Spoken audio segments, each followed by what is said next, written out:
Buenos Aires nunca duerme, pero aquella mañana de martes la ciudad parecía contener la respiración. En el Parque 3 de Febrero, uno de los refugios verdes en medio del caos urbano, el cuerpo de una mujer yacía entre los árboles, parcialmente cubierto por hojas y tierra removida. Su rostro estaba vuelto hacia el cielo nublado, con los ojos abiertos y sin vida. El nombre de la víctima se convertiría pronto en titular en todos los periódicos. Karen Fernández, procuradora de justicia, conocida por su lucha implacable contra agresores sexuales y criminales violentos. La escena del crimen exudaba brutalidad. Marcas de agresión se extendían por su cuerpo y los 2 disparos mortales no dejaban dudas de que aquello no fue un simple ataque aleatorio. Era personal, premeditado. La ciudad, acostumbrada a historias de crímenes, no tardó en percibir que ese asesinato llevaba un mensaje sombrío.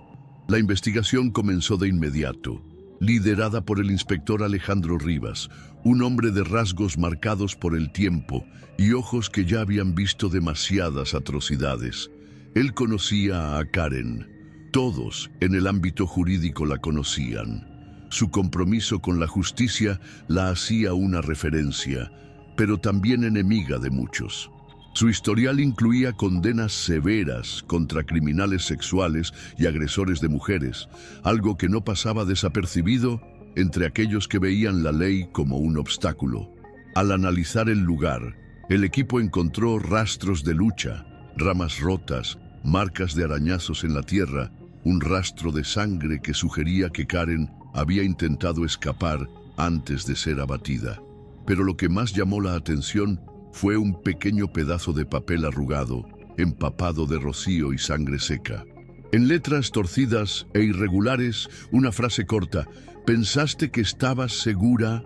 La frase en el papel resonaba en la mente de Rivas mientras revisaba los archivos de Karen. La lista de posibles sospechosos era extensa: criminales condenados, hombres que lo habían perdido todo tras sus juicios, figuras peligrosas a las que ella se enfrentaba sin titubear. Pero un nombre en particular empezó a ganar fuerza: Juan Durán, el violador del Día del Trabajador. El criminal había aterrorizado Buenos Aires años antes, atacando a mujeres siempre en la misma fecha. Karen fue pieza clave para encerrarlo, pero un detalle hacía todo aún más perturbador. Durán fue deportado tras cumplir parte de la condena. No debería estar en el país. Entonces, ¿cómo era que el modus operandi del crimen recordaba tanto al suyo? Mientras tanto, otra línea de investigación apuntaba a Pedro Blanco, un exacusado de agresión sexual que había escapado de una condena severa tras un acuerdo judicial. Los registros mostraban que él había demostrado un comportamiento obsesivo con algunas de sus víctimas, persiguiéndolas meses después de los juicios. Ahora, una de sus posibles persecuciones estaba muerta. Las pistas empezaron a encajar de forma sombría. El equipo analizó las imágenes de las cámaras cercanas al parque e identificó a un hombre caminando a pasos largos por un sendero menos transitado la noche anterior al crimen. Llevaba una gorra oscura, capucha y mantenía la cabeza baja, evitando ser captado directamente por las cámaras. Pero un testigo pudo haber visto más de lo que registraron los equipos. Un observador de aves, acostumbrado a pasar horas en el área con sus binoculares, relató haber visto a un hombre de comportamiento extraño cerca del sendero donde se encontró a Karen. Parecía nervioso, iba y venía, como si estuviera esperando a alguien, dijo el hombre a la policía. La descripción coincidía con la de Blanco. Sin embargo, había un problema. Blanco tenía una coartada. Según su historial bancario, él estaba en un bar la noche del crimen. Pero eso no lo descartaba por completo. Podría haber salido después y atacado a Karen. La tensión en la investigación aumentaba con cada nuevo descubrimiento. Mientras Rivas y su equipo profundizaban en la investigación, un nuevo acontecimiento arrojó aún más urgencia sobre el caso. En la mañana siguiente al crimen de Karen se encontró otro cuerpo, Marta Villalobos, una asistente social que años antes había testificado contra Pedro Blanco. Su cuerpo estaba en un callejón oscuro, no muy lejos de donde vivía, con claros signos de violencia extrema. La escena era aterradoramente similar al asesinato de Karen. Agresión brutal, violencia sexual y 2 disparos certeros. Para la policía, esto no era una coincidencia, era una firma. Quienquiera que fuera el asesino, parecía estar eliminando a mujeres vinculadas a procesos de crímenes sexuales. El hallazgo hizo que Blanco volviera a la cima de la lista de sospechosos. Si él no había matado a Karen, como alegaba su coartada, entonces, ¿quién más tendría motivo para atacar a 2 mujeres con el mismo perfil? La búsqueda en la residencia de Blanco reveló algo aún más inquietante. En una habitación cerrada del apartamento, la policía encontró una pared cubierta de fotos, imágenes de mujeres, recortes de periódicos sobre juicios, copias de denuncias. En el centro, un círculo rojo destacaba el rostro de Karen Fernández. Ella era claramente una obsesión para él. Al lado, una foto de Marta Villalobos, también marcada. El hallazgo era perturbador, pero aún no era una prueba concreta de que Blanco fuera el asesino. Sin embargo, mientras los investigadores analizaban los objetos recogidos, encontraron algo definitivo. Un recibo de flores, compradas y enviadas a Karen pocas semanas antes de su muerte. El mensaje en la tarjeta decía: «Todavía pienso en ti, siempre». El hallazgo del recibo hizo que la policía acelerara la búsqueda de Blanco. Su patrón de comportamiento ya era claro. Un hombre que se negaba a aceptar el rechazo, que veía a sus víctimas no como personas, sino como poses que él podía reclamar en cualquier momento. Cuando los investigadores finalmente lo localizaron, parecía demasiado tranquilo. Estaba sentado en un café en el centro de Buenos Aires, manipulando distraídamente su celular, como si supiera que estaban llegando. Cuando Rivas y su equipo se acercaron, él levantó la vista, esbozó una sonrisa fría y murmuró: «Se tardaron». No hubo resistencia.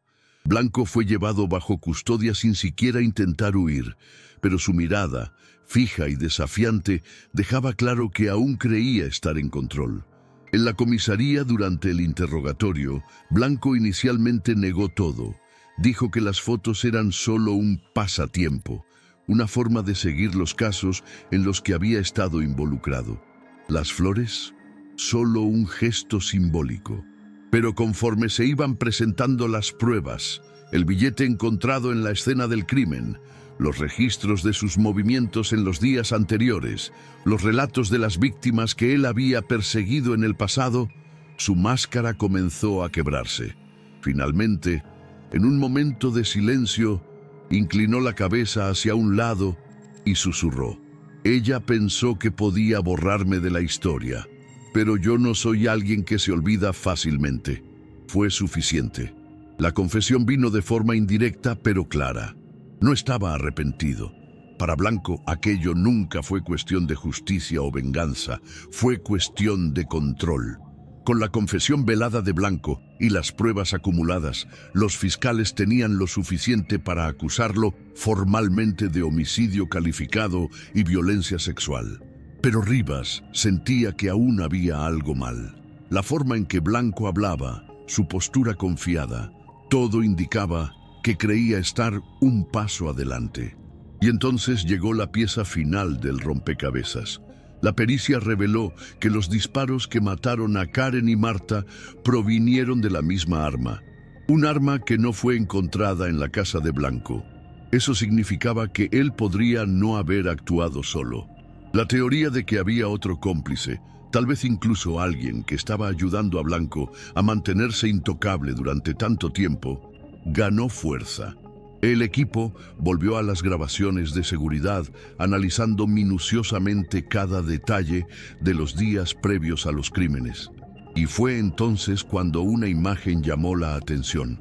Un hombre, de estatura mediana, acompañando a Blanco en un estacionamiento subterráneo 2 días antes del asesinato de Karen.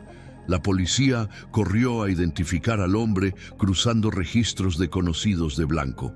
El nombre que apareció en los archivos fue un shock: Carlos Méndez, un agresor sexual reincidente que había sido liberado recientemente. Su perfil coincidía exactamente con el relato del observador de aves que vio a un hombre nervioso en el parque. El hallazgo llevó a una nueva operación para capturarlo antes de que pudiera escapar. Esta vez, la cacería fue intensa. Méndez parecía prever que la policía lo encontraría y trató de huir fuera de la ciudad.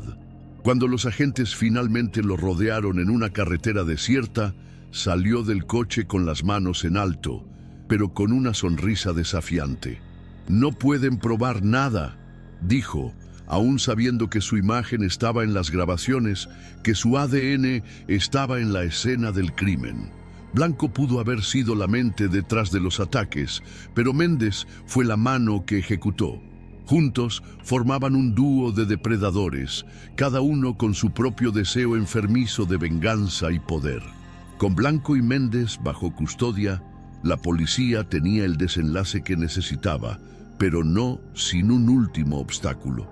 Durante los interrogatorios, Méndez se negó a hablar, manteniendo un silencio desafiante mientras sus abogados intentaban negociar una reducción de pena. Blanco, por otro lado, parecía disfrutar de la atención.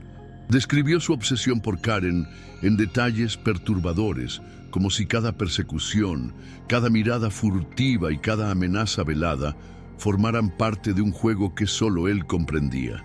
«Ella quería destruirme», murmuró, con la mirada fija en la pared de la celda. «Pero yo fui más astuto». El testimonio, aunque sin una confesión explícita, fue suficiente para consolidar el caso en su contra. Sin embargo, los fiscales aún necesitaban algo que vinculara directamente a Méndez con los asesinatos. Fue entonces cuando un detalle casi inadvertido se convirtió en la pieza clave: las huellas en el parque. El barro en el zapato de Méndez coincidía perfectamente con el terreno encontrado en la escena del crimen. Era la prueba que faltaba. El juicio fue un espectáculo mediático. El nombre de Karen Fernández resonaba en titulares y debates, transformándose en un símbolo de la lucha contra la impunidad. Blanco intentó mantener su postura fría en el tribunal, pero a medida que las testigos eran llamadas, mujeres que él había perseguido, víctimas que escaparon por poco, su máscara comenzó a resquebrajarse. Méndez, por otro lado, permaneció en silencio, pero la avalancha de pruebas lo condenaba incluso antes del veredicto final. Cuando se leyó la sentencia, el silencio se apoderó de la sala. Prisión perpetua. Blanco parpadeó algunas veces, como si finalmente comprendiera que el juego había terminado. Méndez permaneció inmóvil, la sonrisa que antes exhibía desapareciendo por completo. El caso estaba cerrado, pero las cicatrices que dejó en la ciudad y en las mujeres que lucharon por sobrevivir a la violencia jamás serían borradas.